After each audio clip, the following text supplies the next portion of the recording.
ओम शांति। जय श्री कृष्ण। ओम शांति जय Shri Krishna. Welcome to Divine Light. Actually, Divine Light 1, there are a number of channels with the same name, and that's why we have just changed the name. It is Divine Light 1. चार वेद है, चार वेद को पढ़ना चाहिए, ये है वो है। कभी हमने सोचा है कि वेदना ये भी एक संस्कृत शब्द है, तो वेदना ये अर्थ क्यों दिया? वेद और वेदना, वेद हमारे पुराणों से आता है, कितनी ऊंची बात। और उसके साथ वेदना जिसका सीधा अर्थ हम करते हैं दुख। मेरी समझ अभी अष्टावक्र की बात कर रहे हैं, अष्टावक्र के एंगल से क्या इसका मीनिंग होना चाहिए। उसके शब्दों का विश्लेषण बड़ा बहुमूल्य है, क्योंकि जिन्होंने उस भाषा को, इस संस्कृत भाषा को रचा है, वो बहुत जीवन की गहन अनुभूतियों के आधार पर रचा है। जब भी जिन लोगों ने ये संस्कृत भाषा देवनागरी लिपि कही जाती है, जब अपने आप जब किसी को कुछ लैंग्वेज का पता ही नहीं था, अपने आप इतना गहरा गहन ध्यान में चले गए, और वहां से शब्द की जो उत्पत्ति हुई, वहां से एक एक शब्द में बहुत गहनता छुपी हुई है। मैं पूरी जाने को पूरे सब शब्द की बात ही नहीं कर रहा हूं, एक एक शब्द की मैं बात कर रहा हूं। शब्दाकोश की पूरी बात नहीं कर रहा हूं मैं, एक शब्द, और उसी के ऊपर बात करेंगे। उसी का विस्तृतीकरण करके हम दूसरे शब्दों के बारे में भी सोच सकते हैं। समझना तो शायद नामुमकिन हो जाएगा अभी हमारे लिए, क्योंकि इस दिशा में हम जी रहे हैं, इस मनोदशा के साथ जी रहे हैं। क्योंकि जब तुम ध्यान के एक लेवल को क्रॉस करके अपने आप में विद इन योरसेल्फ इतना डीपली चले जाते हो, और वहां से जो जो भी आता है, वहां से एक एक वर्ड बन के ये संस्कृत भाषा बनी है। तो कभी ये कभी हमारे दिमाग में नहीं आता कि वेद के साथ वेदना, वेद का वर्ड लिया, बाद में ना लगा दिया, और पूरा मीनिंग तो देखो, कुछ लेना देना ही, कहां आसमान कहां जमीन, ऐसा हो गया। वेद का अर्थ होता है ज्ञान, बोध। और वेदना का अर्थ भी होता है, वेदना का अर्थ होता है दुख, पीड़ा। लेकिन वेदना का अर्थ भी होता है बोध। तो यहां कनेक्शन मिलता है। तो बोध क्या है? बोध कहां से आया? अभी उसका भी कनेक्शन है। बोध जो है वो बोधत्व, उसका अपभ्रंश करके हम बुद्धत्व बोल सकते हैं। इसका मतलब ये हुआ कि वेदना में जहां पर दुख और पीड़ा है, वहां उसका एक मीनिंग हम बोध लेते हैं, जो ज्ञान भी होता है। तो वेदना में ज्ञान कैसे हो गया? कितनी गहराई से एक एक शब्द का चयन किया है।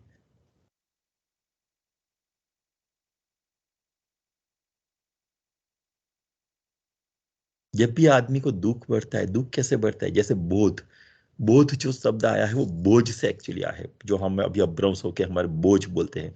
बहुत सारा बोझ लेके घूमता है ये, ऐसे हम बातें करते हैं। एक्चुअली वो बोध है।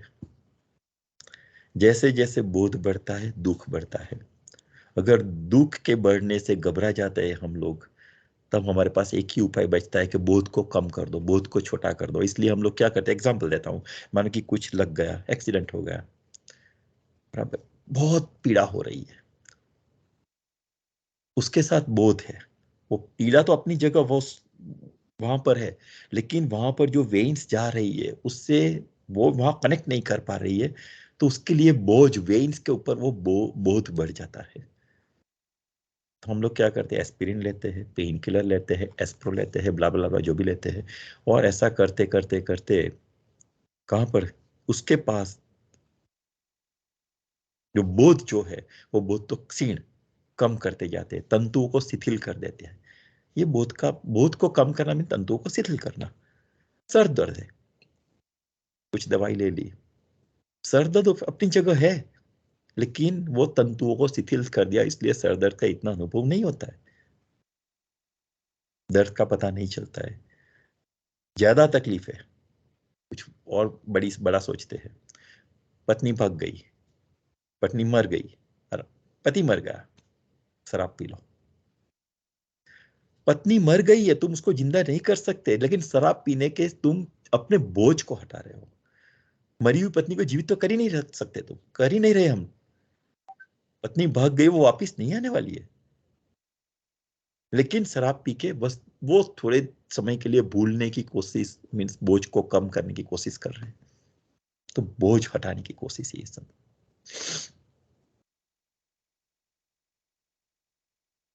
दिवाला निकल गया बिजनेस में, खोट आ गई, शराब पी लो। मीन्स ये सब बोझ कम करने की। लेकिन बोझ कम करने से होता क्या है?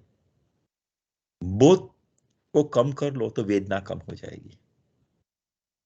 मैंने दुख अभी बोला ही नहीं है, वेदना कम हो जाएगी।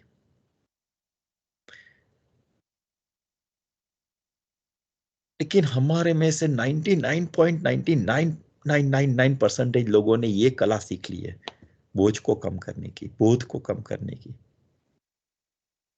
जीवन में दुख बहुत है, उन्होंने बोझ को बिल्कुल नीचा कर दिया है।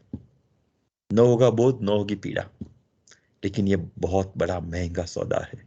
अभी ध्यान से सुनना, बहुत बड़ा महंगा सौदा है ये। क्योंकि बोध के बिना तुम्हारा बौद्धत्व कैसे खिलेगा? जैसा मैंने बताया, तुम्हारा फूल कैसे से, फूल की बात कर, सहस्त्रार में एक फूल होता है, वहां पर अमृत, वो बात अभी बात में करेंगे। बट इतना समझ लो, फूल में मीन्स गोभी का फूल या कमल का फूल की बात नहीं कर रहा हूं मैं, सहस्त्रार में जो फूल है उसकी बात कर रहा हूं। तुम्हारा फूल कैसे खिलेगा? आध्यात्मिक प्रगति तुम्हारी कैसे होगी? कैसे बनोगे कमल के फूल की तरह? कैसे बनोगे गुलाब के फूल की तरह? और संसार हमें बार बार यही सिखाता है, संसार हर एक चीज हमें सिखाती रहती है। गुलाब का फूल कांटों के बीच में होता है, तो जहां दुख और पीड़ा है वहां क्रॉस करके आगे जाओगे तो गुलाब का फूल मिलेगा। एक सिंपल गुलाब के फूल के, गुलाब के पेड़ को आप देख लो, सिंपल संदेशा मिलता है, कैसे बनोगे गुलाब के फूल की तरह। ये तुम्हारा जो सहस्त्रार्य है वो अनखुला ही रह जाएगा। मनुष्य जन्म का कोई अर्थ ही नहीं रहा अगर वो अनखुला रह गया। वैसे वैसे चल गए, चल बस यहां से, फिर आओ, फिर ये सब चक्र चालू, पशु जिए हम जिए दोनों एक ही है। लेकिन घबराओ मत, इस पीड़ा को स्वीकार करना चाहिए। मुश्किल है, मुश्किल है, ऐसा नहीं है कि मैं ऐसे ही बोल रहा हूं। काफी सारी परेशानियों से मैं भी गुजर चुका हूं, तब जाके ये बोल रहा हूं। इस पीड़ा को स्वीकार करो। इस पीड़ा की स्वीकृति में ही, इस पीड़ा की जो स्वीकृति है वही तपश्चर्या है। तपश्चर्या का मतलब ये बिल्कुल नहीं है कि आप उपवास करो, धूप में खड़े रहो, पानी में खड़े रहो। उन मूर्खताओं का नाम तपश्चर्या बिल्कुल नहीं है। तपश्चर्या का अर्थ इतना ही है, बोध के बढ़ने के साथ वेदना बढ़ेगी, उस वेदना से डरना मत, उसे स्वीकार कर लेना ही ठीक है, यह बोध के साथ बढ़ती है। थोड़े दूर तक वो बोध के साथ वेदना बढ़ती चली जाएगी। समझना, थोड़े दूर तक, मेरे शब्द को पकड़ना, थोड़े दूर तक बोध के साथ वेदना बढ़ती चली जाएगी। फिर एक घड़ी ऐसी है कि बोध छलांग लगा के वेदना के पार हो जाएगा, वेदना पीछे छूट जाएगी। इसका एक एग्जाम्पल भी देता हूं, जो भी बात करें एग्जाम्पल के साथ करेंगे, क्योंकि समझना मुश्किल है, अष्टावक्र की बात है ये। एक आदमी को सर्जरी हुई थी, मेरे सामने की बात है ये। तो नेचुरली सर्जरी होने के बाद तुरंत डॉक्टर वो पेन किलर वो सब देते हैं। तो एक दिन 4-5 घंटे के बाद जब एनेस्थीसिया की असर कम होने लगी, तो उसके बाद काफी पेन स्टार्ट हुआ। टाइम टू टाइम उसको पेन किलर मिलता रहा, मिलता रहा। लेकिन उसकी भी एक लिमिट होती है कि पेन किलर आप, क्योंकि वो हार्ट पर सब इफेक्ट करता है ना ये सब एंटीबायोटिक्स, तो उसकी एक लिमिट होती है कि तुम पेन किलर दिन में 2 या 3 बार ले सकते हो, उससे ज्यादा नहीं, ऐसा कुछ जो भी हो।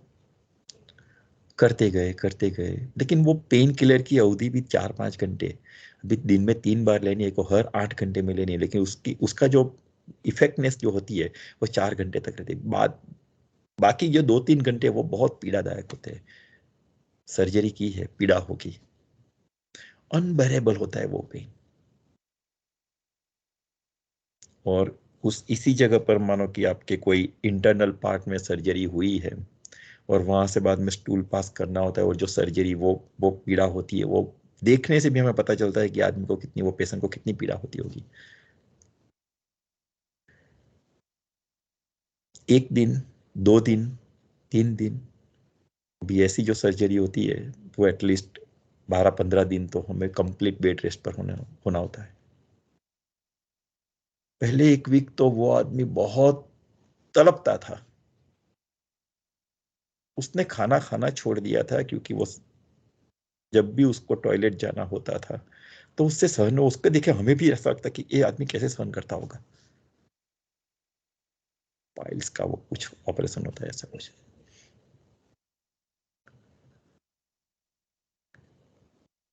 और डॉक्टर ने उसके साथ कुछ एंटीबायोटिक्स, वो कुछ क्रीम वो सब भी दिया था दवाई के साथ, वो भी लगा, लेकिन फिर भी हो नहीं पा रहा था। वो बोझ कम करना चाहता था, लेकिन उसकी भी एक लिमिट होती है। 1 वीक के बाद 8 दिन हुए होंगे, एक अचानक से वो एक बार, बस ऐसे ही कुछ टाइम था, मॉर्निंग का टाइम, दवाई तो उसने ले ली थी, 3-4 घंटे की बाद, 4-5 घंटे के बाद उसको रेस्ट रूम जाना हुआ। लेकिन इस बार उसने कुछ कंप्लेन नहीं की कि मुझे पेन हो रहा है, अनबेरेबल, जो हर रोज दिन में सुनते थे। बिल्कुल कंप्लेन नहीं की। मैंने खुद उससे पूछा था ऐसा क्यों, कि पता नहीं, पेन है अपनी जगह है लेकिन मुझे इतना फील नहीं हो रहा है। बोझ छलांग लगा के वेदना के पार चला जाता है। ये एग्जाम्पल मेरी आंखों के सामने का था। हर एक की लाइफ में होता है, और ये हर एक दुख में होता है। ये तो एक एग्जाम्पल मैंने दिया, लेकिन हर एक दुख में होता है। आगे चलते हैं। तो बोझ छलांग लगा वेदना के पार हो जाता है, वेदना पीछे छूट जाती है। जैसे एक दिन वो किस तरह से वेदना का भी पीछे छूटना वो बहुत ही लाभदायी होता है। बोध का छलांग लगे आगे जाना, जैसे एक दिन सांप अपनी पुरानी कांचली बोलते हैं गुजराती में, यूपी में वो कैंचुली ऐसा कुछ बोलते हैं, कैंचुली के बाहर निकल, सांप कैंचुली से बाहर निकल आता है। ऐसे एक दिन वेद, वेदना की, मेरा शब्द पकड़ना, वेद जो मैंने स्टार्ट किया था, वेद वेदना की कैंचुली से बाहर निकल आते हैं। वेद पढ़ने की चीज नहीं है। इस बार एक बहुत पहले मैंने बोला था, वेद पढ़ा पढ़ा जाना चाहिए, पढ़ना नहीं है, पढ़े जाना चाहिए। काम हो जाना चाहिए, काम करना नहीं है।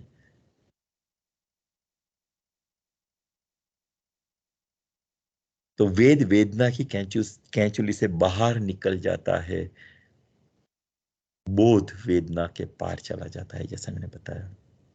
लेकिन उस मार्ग पर पीड़ा बहुत है। और शायद इसलिए मैं अभी समझ सकता हूँ कि रामकृष्ण परमहंस को जो लास्ट टाइम पर कैंसर से पीड़ित थे, असह्य असहनीय वेदना थी। काफी शिष्यों ने बोला कि इतने बड़े संत हो आप, इतनी सिद्धि आपको प्राप्त है, ये दुख आपके लिए कुछ नहीं है, हटा दो उसको। उन्होंने नहीं हटाया, कि वो शायद जानते थे ये चीज, कि जो बौद्धत्व मुझे प्राप्त हो रहा है या होने वाला है या उस रास्ते में, वो वेदना थ्रू ही जाएगा। वो जानते थे ये चीज, और इसलिए शायद ये रास्ता बहुत कठिन है। जो भी लोग परम चैतन्य परमात्मा डिवाइन लाइट को प्राप्त कर चुके हैं, काफी असहनीय वेदना से पास हुए हैं वो लोग।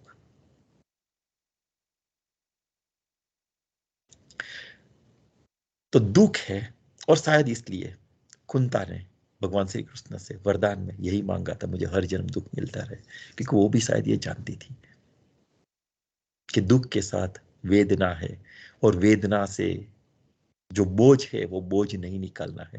अभी बोझ नहीं निकालना है, वो सहन करना है, तो फिर क्या हो जाएगा, एक समय ऐसा है, आपकी मनोस्थिति ऐसी हो जाएगी, आप एक्सेप्टेंस पावर में आ जाएंगे। आपने एक्सेप्ट कर लिया, बोझ के साथ वेदना है तो होती रहेगी। वो एक्सेप्टेंस एक बार आ गया, दैट मीन्स दुख को आपने एक्सेप्ट कर दिया, वेदना को एक्सेप्ट कर लिया, तो बोध को एक्सेप्ट कर लिया। बोध को एक्सेप्ट करने के बाद अभी वेदना वेदना ही नहीं रही, एक्सेप्ट कर लिया, ठीक है, होता है, चलता है, चलने दो। एक एग्जांपल और देता हूँ। एक बच्चे का छोटी उम्र में कुछ कारण से एक्सीडेंट हो गया, पैर कट गया, तो वो पूरी जिंदगी मेरा पेट कर गया ऐसा नहीं करता है। 1 साल, 2 साल, 3 साल उसके बाद में वो उससे उभर आता है, वो अपना रूटीन लाइफ में जुड़ जाता है, वो पढ़ाई भी करता है, वो कुछ ऐसा कर, और कई सारे एग्जाम्पल्स है कि लोगों ने मिरेकल्स किए हैं वो वेदना वेदना के साथ, क्योंकि वो वेदना वेदना ही नहीं, वो एक्सेप्टेंस फॉर्म में आ गई, एक्सेप्ट कर लिया, अरे इसके साथ जीना है तो जीना है, एक्सेप्टेंस। और जब वो एक्सेप्टेंस आ जाता है तो वेदना वेदना नहीं रहती, तो सुख सुख भी नहीं रहता। दुख दुख नहीं रहा तो सुख सुख नहीं रहेगा, सुख नहीं रहा दुख नहीं, तो आदमी रहा क्या? साक्षी भाव। और जैसे ही साक्षी भाव, परम च डिवाइन लाइट आपके सामने है, डिवाइन लाइट के साक्षात स्वरूप आपके सामने है, परम चैत्य परमात्मा तुम्हारे सामने है। लेकिन रास्ता वेदना है, रास्ता। और इसीलिए वेद और वेदना जो मैंने स्टार्ट किया था, मैं ये समझ रहा हूं कि ये दो एक पर्यायवाचक शब्द है। पहली दृष्टि से नहीं, वेद कहाँ की बात, वेदना मीन्स दुख नहीं, ये पर्याय है।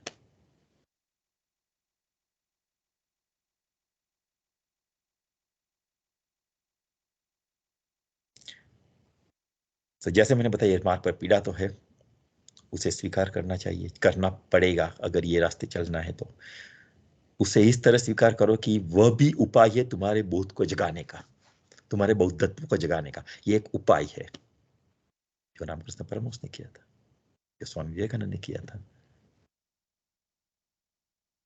राजर्षि मुनि जी ने किया था, सब ने किया था, बाबा जी ने किया था, लहरी महाशय ने किया था, योगेश्वर परमहंस ने किया था, युक्तानंद ने किया था, परमहंस परमा किया था। कभी हमें ख्याल आया कि जब हम सुख में होते हैं भगवान को भूल जाते हैं, जब दुख में होते हैं तब याद आता है। तो दुख का भी कुछ उपयोग तो है ही, कि दुख में ही वो परम चैतन्य परमा जो जीवन, शरीर की जो उत्पत्ति हुई है, हमारे आत्मा ने ये शरीर धारण किया है, वो किस लिए किया है? आत्मा का परमात्मा से मिलन कराने के लिए। शरीर तो एक माध्यम है, लेकिन उसका रास्ता दुख थ्रू जाता है, वेदना से जाता है। मीन्स उसका उपयोग है, बौद्धत्व प्राप्त करने के लिए वेदना वेदनी होगी, जो भगवान बुद्ध ने भी किया, वेठी थी, बहुत कठिन मार्ग से वो पास हुए थे।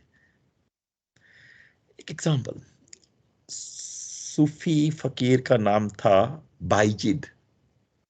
वो हर रोज प्रार्थना करता था, ये कहता था, सब करना प्रभु, थोड़ा दुख मुझे दिए रहना, देते रहना, सुखी सुख में मैं भूल जाऊंगा, तुम्हें मेरा पता नहीं है, मुझे तुम्हारा पता नहीं है, ऐसा हो जाएगा। सुखी सुख में मैं निश्चित निश्चिंत ही भूल जाऊंगा, तुम इतना ही मुझे सुख देना, जितने में मैं भूल ना सकूं कि बाकी, जितने में मैं भूल ना सकूं कि तुम्हारा अस्तित्व, तुम मेरे साथ हो, बाकी मुझे दुख देना। सौदा देखो, सुख उतना ही देना कि जहां तक वो लाइन ना, कट ऑफ लाइन ना आ जाए कि मैं तुम्हें भूल जाऊं। अगर ऐसा आ जाता है तो दुख देना, जो माता कुंती की बात की हमने। और ये बाईजीत ठीक कह रहा था।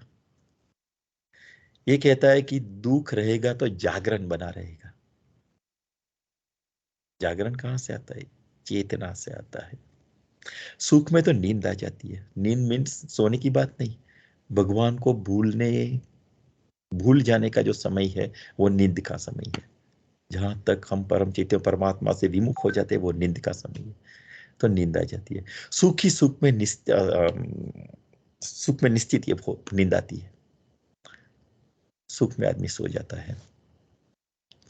उन्होंने का एक बहुत अच्छा दोहा जैसा है, बाईजीत ने कहा था कि व्यर्थ कोई भाग जीवन का नहीं है, व्यर्थ कोई राग जीवन का नहीं है, बांध दो सबको सुरीली तान में तुम, बांध दो बिखरे सूरों को गान में तुम। दुख भी अर्थपूर्ण है, उसका भी सार है, वह भी जगाता है। जिस दिन तुमने ये देख लिया कि दुख जगाता है, उसी दिन तुम दुख को भी धन्य भाग से स्वीकार करने लगोगे। जैसे मैंने एक्सेप्टेंस की बात की, तो सुख का भी स्वीकार हुआ, दुख का भी स्वीकार हुआ, लेकिन हम इन्वॉल्व नहीं हुए, साक्षी भाव से हम जीना सीख गए। उसी दिन तुम हमारे जीवन में निषेध गिर जाएगा। बात सुनना मेरी, मैंने बोला अष्टावक्र की बात है। उसी दिन तुम्हारे जीवन में निषेध गिर जाएगा। जो वेद और वेदना, वेद ना ना निषेध है, निषेध ना गिरगा, वेद रूप हो गया। वेद और वेदना ना गिर गया, निषेध गिर जाएगा उसी दिन। साक्षी भाव से जीना सीख गए उस दिन, जो नरसिंह मेहता सीखे थे, जो मीराबाई सीखी थी। जब अब तो तुम कांटों को भी स्वीकार करने लग जाओ, कि एक्सेप्टेंस ही आ गया है, क्योंकि तुम जानते हो कि कांटों के बिना फूल होते ही नहीं है, और सहस्त्रार फूल पर जाना है।